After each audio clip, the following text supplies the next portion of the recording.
Hello, dear friends. In last video, we have thoroughly discussed the protozoa disease, that is malaria. So now in this video, we will continue with some more common disease which are caused by various factors, and under that category, we will first discuss here would be helminth disease और helminth kind of disease. ठीक है, helminth disease जो होती हैं जो हैं वो basically कौन कौन सी हमें यहाँ पर डिस्कस करनी है। सो फर्स्ट जो हमें पढ़ना है वो है आपकी एस्केरियासिस, एंड सेकंड इम्पॉर्टेंट जो हेलमिंथ डिजीज़ है ना, वो है आपकी एलिफेंटियासिस और फाइलेरियासिस। सो दो डिजीज़ जो है ये हेलमिंथ्स की वजह से कॉज होती हैं, and that is the reason we are calling it the helminth diseases. ठीक है, एस्केरियासिस की बात अगर करते हैं हम, तो एस्केरियासिस जो है वो बेसिकली कैसे कॉज होता है। सो एस्केरियासिस जो है जिस कॉजिंग एजेंट की वजह से कॉज होता है या जिस हेलमिंथ की वजह से कॉज होता है उसका नाम है एस्केरिस लम्ब्रिकॉइड्स। एस्केरिस लम्ब्रिकॉइड्स। ठीक है, दूसरी चीज़ इसमें जो समझना है हमें वो है आपका ट्रांसमिशन। किसका ट्रांसमिशन, मतलब ये ह्यूमन के अंदर कैसे पहुंचता है। ठीक है, सो ह्यूमन के अंदर बेसिकली ये कैसे पहुंचता है। सो कंटामिनेटेड वाटर अगर आप कंज्यूम करते हैं, ठीक है, कंटामिनेटेड मतलब contaminated with this helminth Ascaris lumbricoid. So उस वाटर को आप अगर कंज्यूम करते हैं तो ह्यूमन बॉडी में आ जाएगा वो, है ना। एस्केरिस लम्ब्रिकॉइड्स वेजिटेबल की वजह वेजिटेबल जो है या इस हेलमिंथ से कंटेमिनेटेड वेजिटेबल है उसको कंज्यूम करने से, फ्रूट्स को जो है कंटेमिनेटेड फ्रूट्स को कंज्यूम करने से ह्यूमन बॉडी के अंदर ये हेलमिंथ जो है वो एंटर करता है। एंटर करके किस ऑर्गन को ये अफेक्ट करता है। So organ affected by this Ascaris lumbricoid is intestine. हमारी जो इंटेस्टाइन है उसको ये क्या करेगा, अफेक्ट करेगा। कैसे पता चलेगा भाई कि ये जो डिजीज़ या बीमारी हमें हुई है वो कौन सी है। तो इसके सिम्टम्स आपको दिखेंगे इंटेस्टिनल ब्लॉकेज। हमारी जो इंटेस्टाइन है वो क्या हो जाएगी, ब्लॉक हो जाएगी, है ना। और ब्लॉक मतलब may not be permanently blocked, but जो है कुछ हद तक जो है ब्लॉक हो जाएगी। उसकी वजह से जो डाइजेशन है वो आपका प्रॉपर तरीके से नहीं हो पाएगा, है ना। और डाइजेशन अगर नहीं हो पाएगा तो उसकी वजह से जो है हम कह सकते हैं कि कहीं ना कहीं ब्लड फॉर्मेशन अफेक्ट होगा, है ना। आरबीसी जो है वो जो हम कह सकते हैं कि रिड्यूस होना शुरू हो जाएंगी, है ना। एनीमिया जो है वो इसकी वजह से कॉज होना शुरू हो जाएगा। मसल पेन इसके अंदर आपका होता है ना। मसल पेन अगर हो रहा है ना, डाइजेशन आपका वीक है, एनीमिया जैसा मतलब थकान जैसी आपको लग रही है, और सबसे ज़रूरी चीज़ अगर आपको क्या हो रही है, इंटरनल ब्लीडिंग हो रही है। क्या हो रही है, इंटरनल ब्लीडिंग हो रही है बॉडी के अंदर, then you can sure yourself that this particular disease is ascariasis.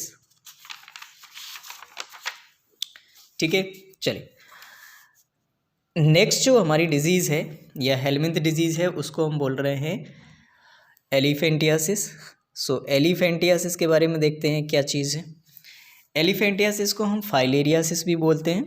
ठीक है, किस वजह से होती है, इसके दो वेरिएंट्स होते हैं, हम कह सकते हैं कि दो स्ट्रेन होते हैं एलिफेंटियासिस को कॉज करने वाले। हम कह सकते हैं कि हेलमिंथ के पहला जो होता है उसको हम बोलते हैं वुशरेरिया या वुशरेरिया बैंक्रॉफ्टी, और दूसरा होता है वुशरेरिया मलई। ठीक है, सो बैंक्रॉफ्टी और मलई दो टाइप के हम कह सकते हैं कि एलिफेंटियासिस कॉजिंग हेलमिंथ्स होते हैं, है ना।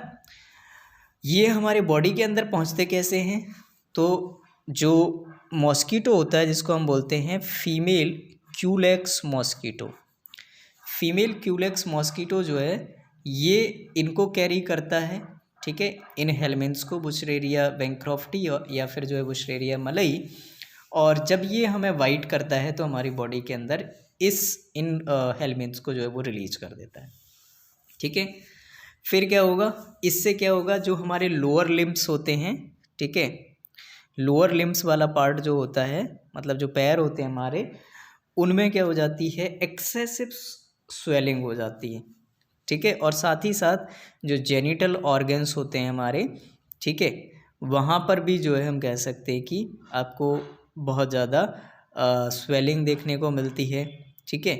या फिर जो है जिस जगह पर भी ये रहते हैं वहाँ पर जो है उसको ये अफेक्ट करते हैं नेगेटिवली, ठीक है।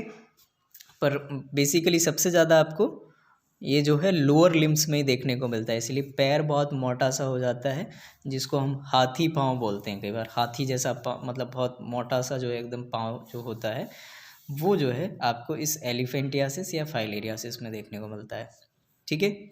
सो ये थी हमारी 2 इम्पॉर्टेंट हेलमिंथ डिजीज़। नेक्स्ट जो डिज़ीज़ आती है हमारी वो है फंगल डिजीज़। फंगल डिजीज़ में हमें सिर्फ एक ही को यहाँ डिस्कस करना है, वैसे बहुत हो सकती हैं। सिर्फ रिंग वॉर्म को हम डिस्कस करेंगे, रिंग वॉर्म किस तरह से कॉज होती है। तो रिंग वॉर्म को कॉज करने वाला जो फंगस है वो अलग अलग टाइप का हो सकता है, माइक्रोस्पोरम, ट्राइकोफाइटन और epidermophyton. So these are the 3 fungal agents which causes the ringworm. Transmission कैसे होता है, बहुत इजी है, ठीक है। अगर आप जो है किसी रिंग वॉर्म इन्फेक्टेड पर्सन का जो है अगर टॉवल शेयर करते हैं, उसके कपड़े शेयर करते हैं, यहाँ तक कि अगर उसका कॉम्ब भी शेयर करते हैं, तब भी जो है आपको रिंग वॉर्म जो है वो हो सकती है, ठीक है, या फंगल डिजीज़ जो है वो हो सकती है।